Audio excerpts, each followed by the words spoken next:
With over 90% of women considering beauty a necessity rather than a luxury, it comes as no surprise that Aussies spend $22 billion on appearance each year. Yeah, or put another way, women wear $8 worth of skincare and makeup products every day, and one startup is absolutely cashing in on that market, and why wouldn't you? Glamazon is Australia's largest marketplace for at-home beauty services. The co-founders, Lauren Silvers and Lisa Marie, join us now in studio. Great to have both of you girls here. Thank you. I guess initially there was an idea for a business and you two came together and started Glamazon. Tell us about that moment. Sure. Did you want to start, babe? Yeah, sure. I mean, I started Glamazon about 5 years ago as a salon booking platform. I was in PR. I found it very difficult to book salon services when I needed them. I would find myself Googling a salon, calling them up, being, put on hold or liaising back and forth. So I wanted to see at one glance where all the available appointments were. So I made Australia's first salon booking platform. And about 2.5 years later, I realized this, cultural shift towards peer-to-peer services emerged. And I guess that's how I met Lisa. Yeah, so I was living overseas for 6.5 years. I had another business over there. And I noticed an emerging trend in the market for at-home beauty services. So it was really prevalent over in America. I looked back to Australia, noticed a gap in the market here, and moved back to Australia and launched Glam Crew at the time. It's a very basic version of what we do now. Lauren and I met through an investor, merged our entities, took Glamazon's name and my business model and put it together. And kind of riding that wave of getting used to just dealing with strangers all the time, right? Like we rent our house out to strangers on Airbnb. We jump into a random person's car with our Uber. It's the same kind of thing that you guys are doing, isn't it now? Yeah, I think those platforms helped us in a way educate the market that it's actually okay and it is safe for a tech platform to track someone coming into your home, just like we're tracked when we're in an Uber. So could you help me understand how I might interact with Glamazon? If you could walk me through it. I mean, I'm a novice here, but let's say for interest's sake, if I were trying to book somebody to come around to do a wedding or something like that, where would I start and how would it work? Well, it's very simple with a wedding. We do have a wedding concierge form that you can fill out and someone from Glamazon will contact you and walk you through the process. So it's more catered to an individual. Whereas if you're booking a haircut, for example, a men's haircut, you can jump onto our app or our website, click a few buttons, I think it's about 3 steps, and someone will be at your door when you request to cut your hair. Right. So do you shop around for a stylist or do you get one allocated to you? We match one to you based on the service that you'd like and the area that you're in. We're very focused on quality control, so we actually trial every single stylist in person before they make it to the platform. We have 3 tiers of stylists, a grad, a mid-range and a luxe, and so depending on your price point, you can pick a luxe and get a luxe style service. Right. I'm interested, guys, that neither of you necessarily had a technical background. I think this is something that people all out there thinking, I'd like to start a business, but they're all so technical these days because it's online, it's apps. How did you approach that task of becoming very technical in your business when it wasn't necessarily your background? There was a lot of trial and error. I think we kind of muddled our way through it in the start, and we just took a lot of learnings and lessons from people around us who were experienced in those fields. I think in this day and age, it's really easy to outsource your weaknesses. We have so many platforms available to us on the internet, and I know for myself, using platforms like freelancer.com and Upwork to really fill in those technical gaps in the beginning really helped me launch the product. And once I had a product and developed traction in the early days of Glamazon, that's when I was able to then, we were able to raise capital and hire an in-house team. And speaking of your own sort of strengths, how do you split the responsibilities of running the business?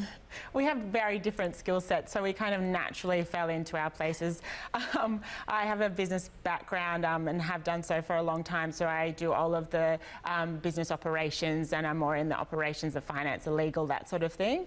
And then I'm a marketing background, so I'm a publicist actually. So that helped us a lot in the early days, and I now, do the digital marketing, the social media, branding, all the comms. So I really handle the demand, and then we have Lisa really looking after the supply side and handling the rest of the team who onboard our stylists. So your partnership works in that way. It's interesting because in your previous business experience, I've read one of you had said that, I think this is something a lot of people relate to, that it was quite a lonely experience running your own business. And that the difference in having a journey with someone else that you share the highs and lows with, I think is I think a lot of business people, small business people and entrepreneurs relate to that. Absolutely. I think you have to be very careful when choosing a business partner, because everyone says it's like a marriage, and it is, and we have our ups and downs and our differences from time to time. But there's nothing like having someone to share those highs with and to celebrate with, and also to having a shoulder there for when you have those low times. Yeah, it's so true. And what about when it comes to working with investors? Because you both had a lot of success on Shark Tank. So first of all, I'd really love to know how that was as an experience, but also how it's been since. That's a really funny story, because Lisa and I hadn't met yet, and I had applied for Shark Tank separately. I thought, why not? I feel really exhausted. I've been doing this for 2.5 years. I may as well. And Lisa and I met, and we decided to merge. And I was like, gosh, I've got to actually tell her about Shark Tank now, because I've received the email saying that I got through to the next stage. So I told Lise. And little did Lauren know that I'd actually applied for Shark Tank too and got through. And I was so embarrassed. I was thinking to her, how am I going to tell her? And I think I mentioned to you I got through to Shark Tank, and she's like, I did too. And you're thinking, we are a match. So we actually called up Network 10 and said, can we pitch together? And we did it together after knowing each other for 2.5 months. That was such a great experience for us. It gave us a lot of growth, probably a wrong time. So it was hugely valuable in terms of teaching us a lesson about having too much demand, not a solid enough product. I think our website crashed within, during our episode. So we learnt a lot of lessons. So we're actually grateful for the experience, but it was such an amazing experience. We got a lot of customers and stylists from it as well. The timing thing is really interesting. I'm sure that there are some hopeful entrepreneurs out there who would be really interested in that idea. Yeah. So what would you say to them? What did you learn from that experience?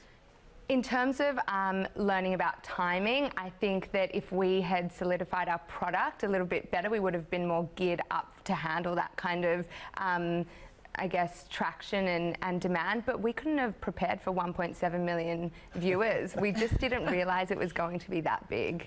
Apart from all of that interesting business stuff, you guys get the most jaw-dropping statistics around our spending on beauty. And the fact that 90% of women think it's a need, not actually a want. And a lot of people actually spend their first part of their pay packet on beauty, which is staggering. Yeah, I mean, as a fact, on Glamazon, on average, a woman is spending $145 a week, which is $7,500 a year annually. And if you add that with beauty products, it's around $15,000 a year that each woman is spending on beauty services and products annually. It's pretty insane. Scary. I complain about my Netflix subscription a month, and really I'm spending $250 a month just applying skincare and makeup every day. And is that been an increasing trend? Have you noticed that change over time? It's Do you notice it go with the economic increasing about cycles, 2.4% every year. Wow. And that comes with social media, and everyone needs to be photo ready at any moment. So there's definitely a shift in the way we're moving. So how is Glamazon going to be capitalising on that going forward? I mean, can you tell us anything about the business model in terms of what percentage you capture through the booking service? I mean, and how you grow from here? So right now we offer 3 types of services. We offer hair, makeup and spray tans. We're about to launch nails and soon lashes. And I think that gives you a little bit of an indication as to how we can diversify our product and introduce new services that are more in tune with a woman's sort of beauty regime, their regular beauty routine. And so that's all in home, which is the point, right? Exactly. That's the point of difference. Now, instead of going to the nail salon, you'll be at home getting the nails done. Because who wants to commute? Who wants to pay for parking these days? It's all about convenience. My goodness, how interesting. Taking on the world next, going overseas? Yeah. Is that the plan? Yeah, Asia, for sure. Okay. Yeah, and we want to be, and we will be, the world's largest digital beauty community.